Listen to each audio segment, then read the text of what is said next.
వారు ఆత్మ విమర్శ చేసుకోవాల్సిన అవసరం ఉంది అధ్యక్ష.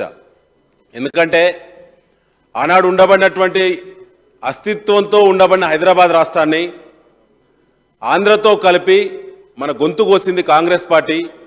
ఆ తర్వాత 1969లో వచ్చినటువంటి ప్రత్యేక తెలంగాణ రాష్ట్ర ఉద్యమాన్ని ఆనాడు కూడా టీపీఎస్ రూపంలో మరి ప్రజలు వారి ఆకాంక్షను వెలువరిస్తే వారి ఆకాంక్షలకు ప్రతినిధులైనటువంటి ప్రజాప్రతినిధులను ఆనాడే ఏదో ఒక పద్ధతిలో లొంగ తీసుకొని తెలంగాణ వాదాన్ని మింగిందే రెండోసారి కాంగ్రెస్ పార్టీ అధ్యక్ష. 1969లో వందలాది మందిని కాల్చి చంపిన కాంగ్రెస్ ప్రభుత్వము అప్పుడు కూడా మనకు రాష్ట్రాన్ని ఇవ్వలేదు అధ్యక్ష. ఇవ్వకుండా మొన్నటి వరకు కూడా కేసీఆర్ గారు బయలుదేరేటువంటి సమయం వరకు కూడా జరిగినటువంటి అనేక అన్యాయాలను ఈ సందర్భంగా నేను గుర్తు చేస్తున్నా అధ్యక్ష. ముఖ్యంగా సాగునీటి రంగంలో, ఉద్యోగ రంగంలో, ఉపాధి రంగంలో అస్తిత్వం లేనటువంటి ప్రాంతంగా తెలంగాణను మరి తయారు చేసినటువంటి పరిస్థితి ఆనాడు కాంగ్రెస్ పార్టీ ప్రథమ దోషి అధ్యక్ష. అలాంటి కాంగ్రెస్ పార్టీ తెలంగాణ ప్రాంతంలో ఇవాళ మరి పరాయి పాలన ప్రతినిధిగా వారి పార్టీ రాష్ట్ర పార్టీ అధ్యక్షునిగా పెట్టుకున్నటువంటి విషయాన్ని కూడా ఈ సందర్భంగా నేను గుర్తు చేస్తున్నా అధ్యక్ష. ముఖ్యంగా అధ్యక్ష, కేసీఆర్ గారు లేని తెలంగాణ లేదు. కేసీఆర్ గారి పేరు తెలంగాణ రాష్ట్రం ఎన్నడూ కూడా వేరు కాదు అధ్యక్ష. కేసీఆర్ గారు ఉన్న తెలంగాణ రాష్ట్రాన్ని పరిపాలించే ముఖ్యమంత్రి కాదు అధ్యక్ష.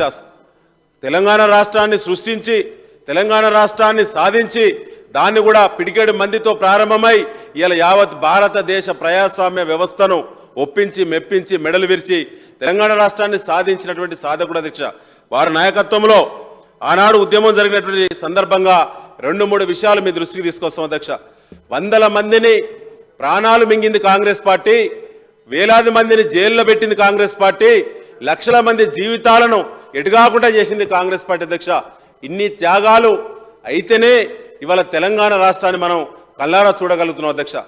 మరి ఇవాళ చూస్తున్నటువంటి రాష్ట్రంలో మరి ఇవాళ జరుగుతున్నటువంటి అమలవుతున్నటువంటి పథకాలు ఏ ఒక్క పథకం కూడా అధికార పార్టీ కదా అని చెప్పి మరి ఆనాటి టీఆర్ఎస్ ఈనాటి బీఆర్ఎస్ పార్టీ కార్యకర్తలకే పరిమితం కాకుండా ఇలా కాంగ్రెస్లో, బీజేపీలో, ఇతర పార్టీల్లో కొనసాగేటువంటి మరి కార్యకర్తలు కూడా వేరుగా చూడకుండా అన్ని పథకాలు తెలంగాణ ప్రజలందరికీ రావాలి, తెలంగాణ తెచ్చింది తెలంగాణ ప్రజల యొక్క సంక్షేమం కోసం, తెలంగాణ సమగ్ర అభివృద్ధి కోసం అని చెప్పి తలిచేటువంటి మహానాయకుడే మన కల్వకుంట్ల చంద్రశేఖరరావు గారు ముఖ్యమంత్రి స్థానంలో ఉన్నాడు. కాబట్టి ఏ ఒక్క పథకం కూడా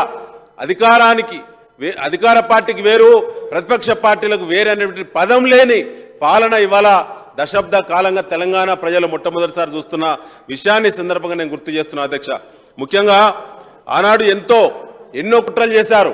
తెలంగాణ ప్రత్యేక రాష్ట్ర సాధన సందర్భంగా మరి అనేక విధ్వంసాలు సృష్టించి దాని ఉద్యమానికి అంటగట్టి ఉద్యమాన్ని అణచివేసే కుట్ర చేసింది కూడా కాంగ్రెస్ పార్టీ అధ్యక్ష.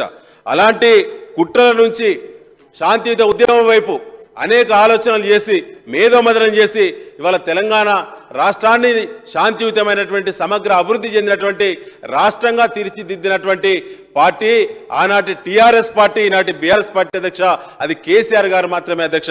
ముఖ్యంగా ఆనాడు జరిగినటువంటి అనేక ప్రయత్నాల్లో మరి పీడీ కేసులు పెట్టడం, తప్పుడు కేసులు పెట్టడం, తెలంగాణ ఉద్యమంలో క్రియాశీలకంగా పనిచేస్తున్నటువంటి విద్యార్థులపైన, యువకులపైన, నాయకత్వం పైన మరి దేశద్రోహం కేసులు కూడా పెట్టింది ఆనాటి కాంగ్రెస్ ప్రభుత్వం అధ్యక్ష. అది అందరికీ తెలుసు. కానీ ఇప్పటికి కూడా కాంగ్రెస్ పార్టీకి ఇంకా బుద్ధి రాలేదు. ఇప్పటికి మరి తెలంగాణ అస్తిత్వాన్ని ఇంకా కూడా దెబ్బ చేసే ప్రయత్నం చేస్తూ ఉన్నారు అధ్యక్ష.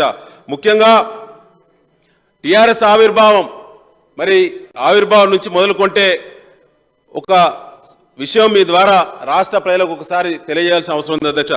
2004లో అప్పటికే కేసీఆర్ గారు బలపడుతున్నాడు, తెలంగాణ వాదం బలపడుతున్నది, ఖచ్చితంగా దగ్గర తీసుకోవాలి, రాష్ట్రం ఇస్తామని చెప్పి కాంగ్రెస్ పార్టీ పొత్తు పెట్టుకొని మోసం చేసే ప్రయత్నం చేసింది అధ్యక్ష. ఆ మోసం మామూలు మోసం కాదు. గెలిచిన తర్వాత, గద్దెనెక్కిన తర్వాత ఆనాడు వైఎస్ రాజశేఖర రెడ్డి గారు ముఖ్యమంత్రిగా ఉన్నటువంటి సందర్భంగా కాంగ్రెస్ పార్టీ తెలంగాణ గొంతు నొక్కే ప్రయత్నం చేసింది. నమ్మి పొత్తులో ఉన్నటువంటి పార్టీని తినే ప్రయత్నం చేసింది. మా శాసనసభ్యులను, మా పార్లమెంట్ సభ్యులను మరి చీల్చేటువంటి ప్రయత్నం చేసి మరి ఆనాడు కుట్రకు తెరలేపింది కాంగ్రెస్ పార్టీ అధ్యక్ష. 2004 కుట్ర నుంచి కేసీఆర్ గారు ఉద్యమాన్ని కాపాడిండు. ఆ తర్వాత 2009 సందర్భం కూడా మళ్ళీ చంద్రబాబు నాయుడు గారి యొక్క మరి వారితో కూడా వారు కూడా మా వైఖరి మార్చుకున్నాం, తెలంగాణ రాష్ట్ర సాధనకు మేము కట్టుబడి ఉన్నాం, తప్పకుండా రాష్ట్రానికి సహకరిస్తామని చెప్పి ఆనాడు టీడీపీ పొత్తు 2009 అధ్యక్ష. 2004లో కాంగ్రెస్తో పొత్తుంటేనో ఆనాడు గద్దెనెక్కిన తర్వాత గొంతు కోసే ప్రయత్నం చేసిండ్రు. 2009లో మాత్రం ఎన్నికలకు ముందే మరి పోటీలో ఉన్నటువంటి టీఆర్ఎస్ అభ్యర్థులను కేసీఆర్ గారి నాయకత్వాన్ని వీక్ చేసి ఓడించేటువంటి ప్రయత్నం చేసింది ఆనాడు తెలుగుదేశం పార్టీ అధ్యక్ష. కాబట్టే కేసీఆర్ గారు ఉద్యమానికి ఆనాడు ఆలోచించి ప్రాణాలను అడ్డం పెట్టి కేసీఆర్ చచ్చుడు తెలంగాణ వచ్చుడు అనే నినాదాన్ని ఆనాడు వారు తెలంగాణ ప్రజలకు వారు అందించినటువంటి గొప్ప నినాదం, స్ఫూర్తినిచ్చిన నినాదం, తెలంగాణ ప్రజలను, తెలంగాణ అన్ని కులాలను, మతాలను, సబ్బండ వర్గాలను ఏకం చేసిన ఏకోన్ముఖ నినాదం ఆనాడు కేసీఆర్ గారు ఇవ్వడం జరిగింది అధ్యక్ష. దాని నుంచి వారు చేసిన దీక్ష ఫలితం ఆనాడు రాష్ట్ర ప్రజలందరూ కూడా రోడ్లపైకి వచ్చి ఒకే జెండా, ఒకే నినాదం, తెలంగాణ రాష్ట్రం కావాలి, కేసీఆర్ గారి యొక్క మరి సంకల్పం నెరవేరాలని చెప్పి అందరూ కూడా ఏకోన్ముఖులైన విషయాన్ని సందర్భంగా సభ దృష్టికి తీసుకొస్తున్న అధ్యక్ష. ఆ సందర్భంగా ఎంతో మంది అసూలు బాసినటువంటి విద్యార్థి ఉద్యమ నాయకులు ఎంతో మంది అసూలు బాసారు అధ్యక్ష. ఇవాళ అనేక త్యాగాలను కూడా మనం గుర్తు చేసుకోవాల్సిన అవసరం ఉన్నది. అదే కాకుండా ఆనాడు డిసెంబర్ 9 తెలంగాణ రాష్ట్ర ప్రకటన కాంగ్రెస్ పార్టీ యూపీఏ ప్రభుత్వం ఆనాడు ప్రకటన చేసిన విషయాన్ని సందర్భంగా గుర్తు చేస్తున్న అధ్యక్ష. ఆనాడు డిసెంబర్ 9 ప్రకటన చేసి మళ్ళీ వెనక్కి పోయినటువంటి నీచ చరిత్ర కాంగ్రెస్ పార్టీ అధ్యక్ష. ఆనాడు ప్రకటన చేసి ఉద్యమాన్ని నీరుగార్చి అదేవిధంగా ఉద్యమాన్ని చీల్చేటువంటి ప్రయత్నం చేసి మళ్ళీ మోసం చేసినందుకే ఇవాళ విద్యార్థి ఉద్యమకారుల యొక్క బలిదానాలు జరిగినాయి. చాలామంది వేలాది మంది జైలపాలైన్లు, లక్షల మంది ప్రజలు కూడా తమ సొంత పనులు వదిలిపెట్టి ఆనాడు రోడ్లపైకి వచ్చేటువంటి దానికి కాంగ్రెస్ పార్టీ పూర్తిగా నైతిక బాధ్యత వహించాలి అధ్యక్ష. అదేవిధంగా మరి అది సరిపోదని చెప్పి కూడా మళ్ళీ కాంగ్రెస్ పార్టీ ఇంకా కూడా కుట్రలకు తెరలేపుతుంది అధ్యక్ష. ముఖ్యంగా ఉద్యమ సమయంలో ఆనాడు ఆంధ్ర తాబేదారుగా ఉండబడినటువంటి వ్యక్తిని మరి ఆనాడు కూడా తుపాకీ పట్టుకొని ప్రజలపైకి దండెత్తిన విధంగా వచ్చినటువంటి వ్యక్తిని ఇవాళ కాంగ్రెస్ పార్టీ రాష్ట్ర శాఖ అధ్యక్షునిగా పెట్టుకోవడం అనేది నిజంగా దురదృష్టం అధ్యక్ష. అదేవిధంగా ఆనాడు త్యాగాలు చేయాలి, ప్రజలందరూ త్యాగాలు చేస్తూ ఉన్నారు, ప్రజాప్రతినిధులుగా శాసనసభ్యత్వానికి రాజీనామా పెట్టాలంటే తప్పించుకొని విదేశీ పర్యటనకు వెళ్ళినటువంటి నాయకుడిని భారతీయ జనతా పార్టీ కూడా రాష్ట్ర శాఖ అధ్యక్షునిగా పెట్టుకున్న విషయాన్ని ఈ సందర్భంగా గుర్తు చేస్తున్న అధ్యక్ష. అంటే ఇలాంటి నాయకులు అధ్యక్ష రేపు తెలంగాణ రాష్ట్రానికి ఇలాంటి నాయకులు మరి 2 రాజకీయ పార్టీలు జాతీయ పార్టీలకు అధ్యక్షునిగా ఉండడం అనే విషయాన్ని ఈ సందర్భంగా ప్రజలు గమనిస్తున్నారు అధ్యక్ష. అదే కాకుండా ఇవాళ మరి కేసీఆర్ గారి నాయకత్వంలో జరిగేటువంటి అమలవుతున్నటువంటి పథకాలు కూడా ఒకసారి గుర్తు చేసుకోవాలి అధ్యక్ష. ప్రతి పథకంలో ఎక్కడ కూడా కోటా లేకుండా, వాటా లేకుండా, ఎక్కడ కూడా అవినీతి లేకుండా, మధ్యవర్తి లేకుండా ఇవాళ గ్రామీణ ప్రాంతాలు బలపడే విధంగా ఆర్థిక భరోసా కల్పిస్తూ ప్రతి కుటుంబానికి, ప్రతి ఇంటింటికి, ప్రతి గుండె కూడా ఇవాళ తెలంగాణ ఫలితాలు ఆనతి కాలంలోనే చేర్చగలిగిన మహానాయకుడు, ఇవాళ పరిపాలన దక్షత ఉన్నటువంటి నాయకుడు కేసీఆర్ గారు అధ్యక్ష. అదే కాకుండా ఇవాళ మీరందరూ కూడా చూస్తా ఉన్నారు అధ్యక్ష.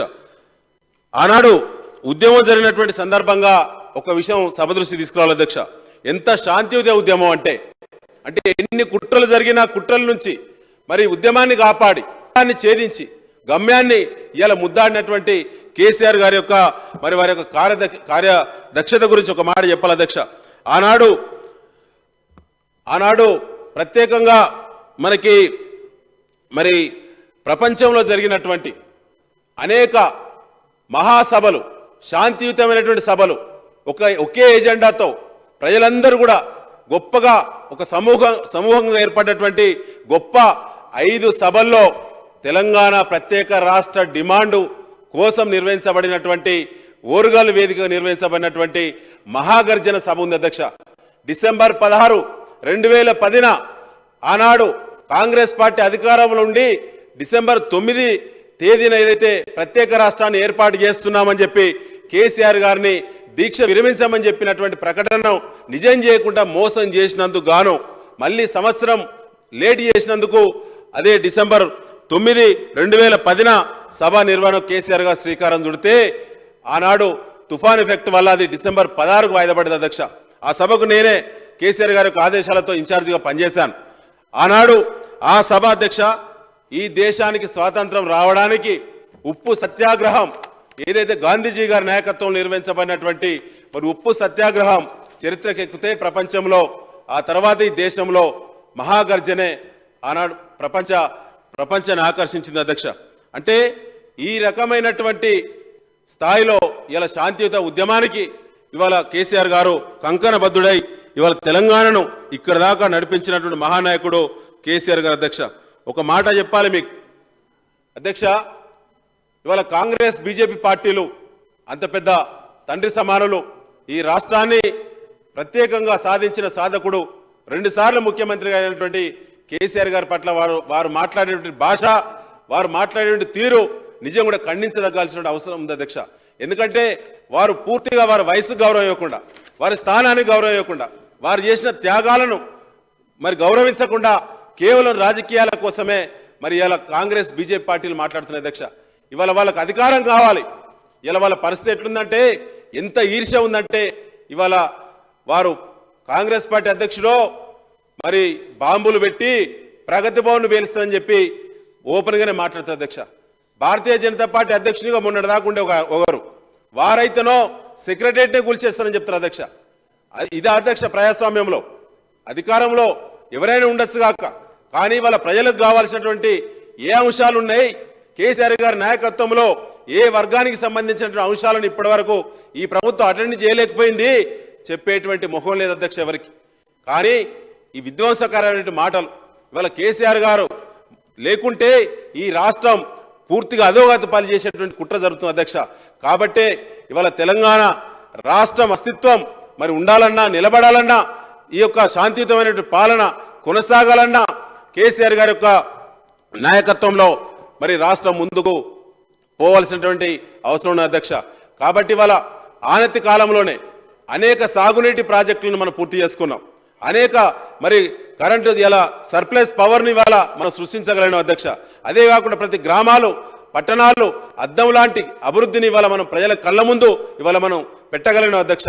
అదే రకంగా చరిత్రలో నిలబడే మానవీయ కోణంలో ఉండబడేటువంటి అనేక సంక్షేమ పథకాలను ఆనతి కాలంలో ఇవాళ కేసీఆర్ గారి నాయకత్వంలో మరి సబ్బండ వర్గాలకు ఇవాళ అందించగలిగిన అధ్యక్ష. అదే కాకుండా ఇవాళ మంచి అడ్మినిస్ట్రేషన్, ల్యాండ్ ఆర్డర్ ఇవాళ చెప్పుకుంటూ పోతే మరి ఇవాళ ఐటీ రంగం కూడా కేటీఆర్ గారి యొక్క నాయకత్వంలో ఇవాళ ఐటీ రంగం కూడా బ్రహ్మాండంగా, ఇండస్ట్రీ రంగం కూడా మరి ఇవాళ దేశం గర్వించదగ్గ అభివృద్ధి ఇవాళ మనం హైదరాబాద్లో చేసి చూపెట్టింది మన ప్రభుత్వం అధ్యక్ష. అదే కాకుండా ఇవాళ ఎవ్వరు కూడా ఊహించలే అధ్యక్ష, ఇన్ని జిల్లాల కొత్త జిల్లాల ఏర్పాటు, ఇలా మరి అధికార వికేంద్రీకరణ జరిగి తక్కువ సమయంలోనే ఇవాళ గ్రామాల అభివృద్ధి మరి ఇలా పరుగులే పెట్టగలిగిందంటే అది కేసీఆర్ గారి నాయకత్వంలో మాత్రమే జరిగింది అధ్యక్ష. కాబట్టే ఇవాళ జరుగుతున్నటువంటి అభివృద్ధిని దీవించడానికి ప్రజలు సిద్ధంగా ఉన్నారు అధ్యక్ష. జరిగిన అభివృద్ధిని కళ్ళారా చూసిన అధ్యక్ష. ఇవాళ ప్రతి పథకాన్ని పొందినటువంటి లబ్ధిదారులు ఇలా సంతోషంగా ఉన్నారు. ఇవాళ ఏదైతే కేసీఆర్ గారు పెద్ద మనసుతో, మంచి మనసుతో అన్ని వర్గాలకు అన్ని పథకాలు చేరాలనేటువంటి గొప్ప సంకల్పంతో వారు పాలన అందించారో అదే పద్ధతిలో తిరిగి మళ్ళీ కేసీఆర్ గారినే 3వ ముచ్చటగా ముఖ్యమంత్రి చేయాలని బీఆర్ఎస్ పార్టీని దీవించాలని చెప్పి ఇలా ప్రజలందరూ కూడా సిద్ధంగా ఉన్నారని చెప్పి తెలియజేస్తూ మరి ఇలా కాంగ్రెస్ బీజేపీ పార్టీలు చేసేటువంటి కుట్రలకు ప్రజలే సరైనటువంటి బుద్ధి చెప్పాలి. ఇలా తెలంగాణ కంటెక్స్ట్లో అధ్యక్ష కేసీఆర్ గారు తప్ప ఈ రాష్ట్రానికి సంబంధించినటువంటి తెలంగాణ కంటెక్స్ట్లో పరిపాలించేటువంటి సత్తా ఉన్న నాయకుడు, పరిపాలించేటువంటి అవగాహన నాయకుడు మరి ఇవాళ కాంగ్రెస్ బీజేపీ పార్టీలో ఒక్క నాయకుడు కూడా లేడు అధ్యక్ష. వారికి నాయకత్వం లేదు అధ్యక్ష. ఈ రాష్ట్రంలో రాష్ట్రాన్ని అప్పచెప్తే వారు ఏ అంశం పట్ల అవగాహన లేదు అధ్యక్ష. ఏ అంశాన్ని కూడా 10 నిమిషాల పాటు కూడా అభివృద్ధిపై మాట్లాడేటువంటి అవగాహన లేనటువంటి నాయకులు ఇవాళ మరి కాంగ్రెస్ బీజేపీ పార్టీలో ఉన్న విషయాన్ని సందర్భంగా నేను గుర్తు చేస్తూ 3వ ముచ్చటగా కేసీఆర్ గారు మళ్ళీ గెలిచి వస్తారు, ప్రజలు కూడా దానికి సిద్ధంగా ఉన్నారు ఆశీర్వదించడానికి అని చెప్పి తెలియజేస్తూ మరి అవకాశం కల్పించినటువంటి